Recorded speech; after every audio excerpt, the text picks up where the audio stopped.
Welcome to Game Milwaukee. Jinx here, and today's episode, we have a friend of mine from way back. I'm talking high school 2004 that we recently reconnected.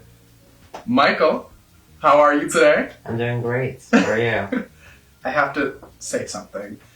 You were out at a very early age in high school, freshman year, 2004. Yes. That's huge. Looking back, that's huge. A lot of people in high school still aren't out. Oh, yes. Especially back in 2004. I actually want to thank you because at that point in time, for me, I wasn't allowed to understand what was going on for me in my household and in my world at that time. And you were one of the first 3 queer students at Brown Deer that I encountered. So it was definitely, you were on my radar, whether you knew it or not. That, on like a very, on a level kind of, it started getting the gears moving that this is something I could be okay with, because it wasn't okay for me at the time. There was like a lot of internalization, and I think when you're not allowed to understand these type of things, you're not allowed to, you're not able to communicate it, let alone kind of grow or evolve or articulate or at least, figure it out. But, queer students like you really helped with that, and I just want to say thank you so much. Oh wow. You're very welcome. Well, let's talk about Brown Deer in 2004. Let's take it back. What was the climate? Brown Deer was a very small place, or it definitely seemed like a very small place. And, I moved to Brown Deer in October of 2003, so I was, on the cusp of becoming, 14. And so, it's a little intimidating to go into Brown Deer Middle School or in high school, and I'd say 95% of my peers, obviously grew up together, and so they know each other much more intimately than I ever would. Just, I don't know, Brown Deer just seemed like just a little dot in the world. Yeah, it did have that small town vibe. Everybody did know everybody. Yes. And we, as we both know, Brown Deer, not to knock Brown Deer, it had its a few queer students, and it also had its allies, but it also had its voices of, you would hear gay come up and it'd be loaded in conversation. Mm-hmm. You'd hear faggot come up. And it had its polarized moments of, different sides and different views and different, ways in the queer community at the time. What was it like coming out in that environment? Well, honestly, for me, coming out seemed kind of easy. I had been wrestling with these feelings for, looking back now, for the majority of my entire life. But especially when I was a teenager and, you start going through puberty and, your sexual tendencies start to become much more pronounced. And so I just was kind of like, okay, maybe I actually am a gay man. And I remember it was November 2004. It was in Mr. Marquardt's pre-algebra class in 4th period, and I'm not sure if you remember Brittany Bars. I do. I think I have her on Facebook. Hi, Brittany. And so I had that class with her, and she was one of my best friends in high school. And she had this major crush on this one guy. And she would just talk about it every single day. And then I said to her, I was like, well, maybe I kind of like him too. And in looking back on it now, I think I just liked him just because she did, not because I actually did. But it was high school. You tell one person, and then they tell some people, and then by the end of the day, half the school knows. Which is honestly how I want it to happen, because I didn't want to do the heavy lifting and do all the work and actually tell people and stuff. So coming out, I feel like people weren't really surprised. And how was it with your family when coming out? Well, I didn't come out to my family until 6 years later, when I was 20 years old. And but hold on, if everybody at school knew, do you feel like it ever made its way back and it never came up until then? No. Really? No, because I didn't really have a life in high school. I mean, I didn't have people over. I didn't really go out with friends or anything like that. I mean, I mostly was just a homebody and just kind of kept to myself. And my home was my sanctuary. And so I didn't want any sort of. I mean, if my friends came over, then I want to be how I am authentically with my friends. Mm. But unfortunately, I wasn't being authentic as a son with my parents. So I never let those two rotate. I understand that. I think every queer person gets used to that feeling for one set part or chapter, or at least one chapter of their life. They just it just becomes second nature. Oh yeah. And I know for me, I had a lot of internalization issues, like so many. I don't know. I think a lot of us, to some degree, have that. It's just there are certain areas where you navigate through where you can't be. Mm-hmm. But eventually, you did come out, though. I told my dad first, and he came over and gave me this really big hug, and said, "You're still my son. I still love you."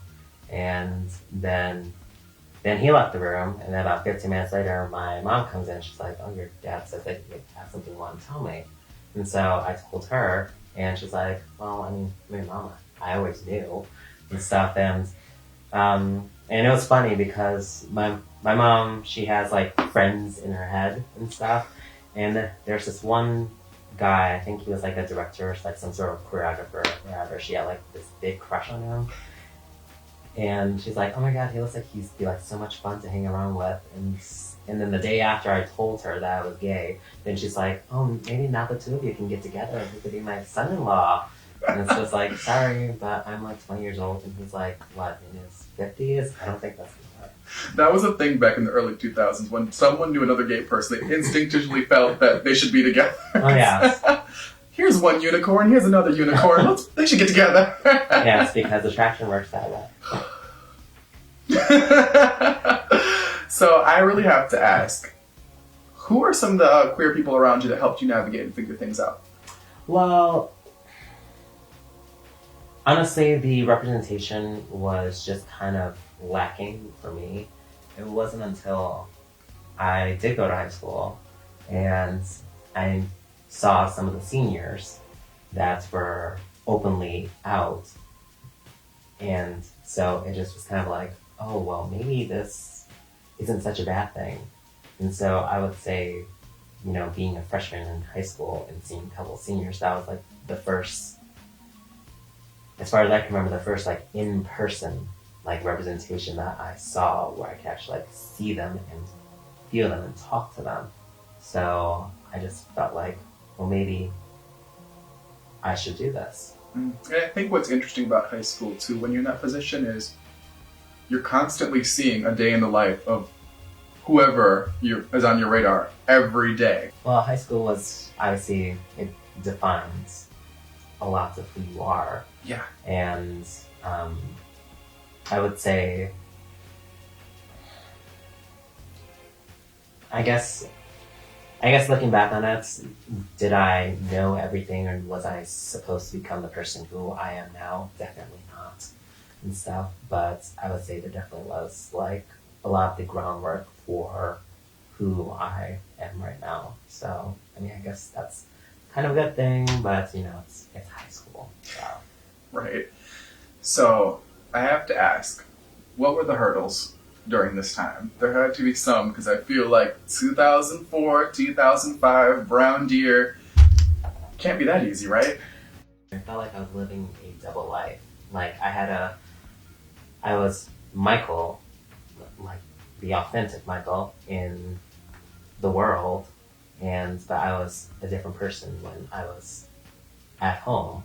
And so when you are living your life out publicly, out in the world, then that opens you up to people who have disagreements or who feel like, oh, well, they know what kind of person you are, so then that gives them right to say whatever they feel that they can say to you. And I just remember one instance in particular.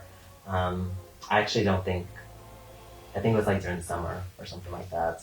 And I remember I was like outside and I think checking the mail, and this guy was walking by and he called me a fag. And I just was kind of like, well, oh, okay.